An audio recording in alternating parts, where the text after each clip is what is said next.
এর না ডিসকাউন্ট জন্য চলতেছে ডিসকাউন্টের মেলা। কি বিশ্বাস হচ্ছে না? 900 টাকার হেডফোন নেন 700 টাকায়। কি তাও হচ্ছে না?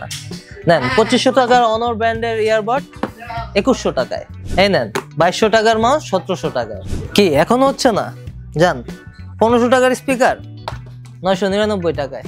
না রে ভাই, আপনাদের তাও হয় না। না নেন 3500 টাকার স্মার্ট ওয়াচ মাত্র 2950 টাকায়। নেক ব্যান্ডেও ডিসকাউন্ট চাই আপনাদের। 3500 টাকার নেক ব্যান্ড অনরের মাত্র 2950 টাকায়। চাহর তো শেষ দেখতেছি না ভাই আপনাদের। 5000 টাকার স্মার্ট ওয়াচ হুয়াওয়ে ব্র্যান্ডের 4300 টাকায়। অন দ্য ডিমান্ড অফ চাহিদা। 2200 টাকার স্মার্ট টিভি বক্স এখন মাত্র 1500 টাকায়। এগুলি কিন্তু শেষ না। ওয়েবসাইটে যান, 30টার উপর প্রোডাক্ট ক্যাটাগরি দিছি, 100টার উপর প্রোডাক্ট আছে। কোনটা নেবেন বাইছা নেন। যান, এখনো যদি না হয় সারা দেশে ফ্রি হোম ডেলিভারি। খুশি থাকে।